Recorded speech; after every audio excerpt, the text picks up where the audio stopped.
We talked about a couple of different things that we have follow-up emails on today.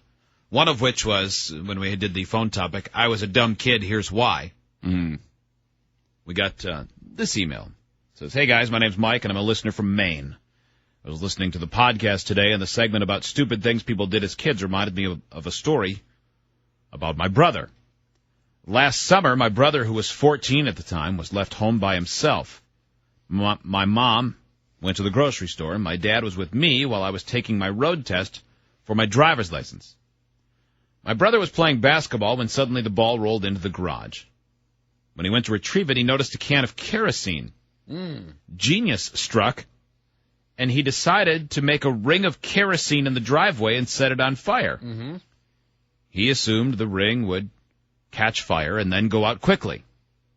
He threw a match into the kerosene, and it became engulfed in flames. In his hand, he held the still considerably full can. The flames followed the trail of gas in the air and set the can on fire. Nice. To his left, an empty field. To his right, our garage. No. In a panic, he threw the flaming can of kerosene into our garage. And it exploded. Nice. The entire building was now on fire. He ran to the other side of the house and managed to get into our kitchen.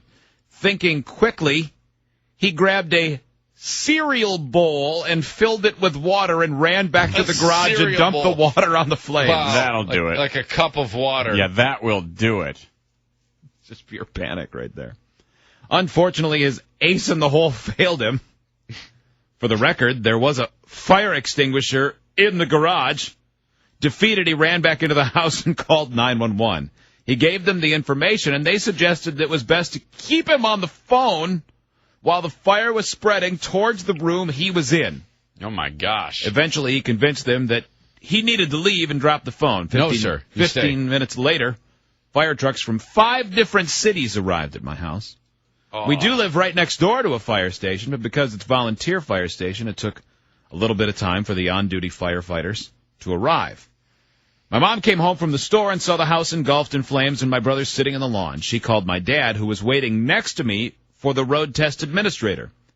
My dad, being as technologically savvy as he is, accidentally hit the speakerphone button when he answered.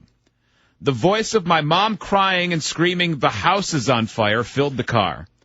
My dad panicked and asked if she wanted us to head back. She said no, because the firefighters were taking care of it. She wanted me to take my test.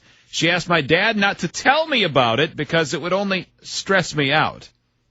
Unfortunately, he had hit the speakerphone, so I heard the entire conversation. I took my test, stressed to the max, and somehow passed. We returned to the pile of ashes that was once our home and joined the rest of our family. Holy cow. The only positive thing I could think of was the fact that I could at least now drive on my own.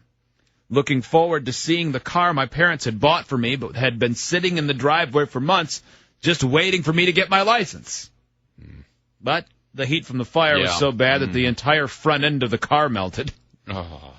My dad called the insurance agent, and we lived in a motel for the next couple months.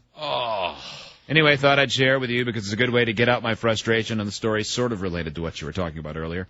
Thanks, and keep up the good work. He included a couple photographs that I forwarded on to Steve that Steve can post in the photos section of freebeerandhotwings.com. That whole family does odd things.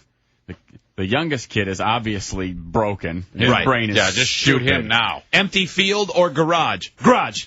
Because that's where the can goes. You want to put things back. And clearly they are the only home left in America that has an attached wall phone that you can't take outside with you. Then mother calling and saying, "The house is on fire. Do you want me to come home?" "No, don't worry about it. I want him to take his driver's test." That is surprising. That's important. Good God.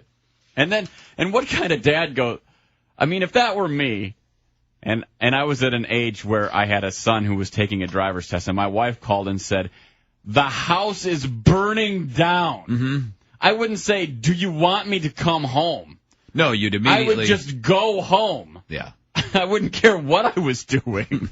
It's my house. It's burning. Well, the game's on. Do you mind if we stay till halftime? Yeah, go ahead. I mean, it sounds like it's handled, and there's clearly nothing much I can do about it. So, I'll be home in and an not that hour. you'd go home to help put out the fire. No, but you'd have to go. It's still your house. I mean, you kind of... No. You don't. Nope. We'd kind of want to be there. Wow. Thank you for sharing. The image of of your the family's story. stupid. Of the kerosene can and that flame racing from the can, or from the circle on the ground to the can.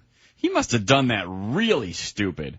I mean, that's bad enough with gasoline, but kerosene burns slow. Like, it doesn't travel nearly as fast when it lights as gasoline does. Yeah. So for that to travel to him in that amount of time, God, he must have been, like, really simple. Hard to believe that kids and accelerants and fire doesn't work out better most times. Man. I mean, really, every school there was a kid that lit himself on fire with gasoline at some point.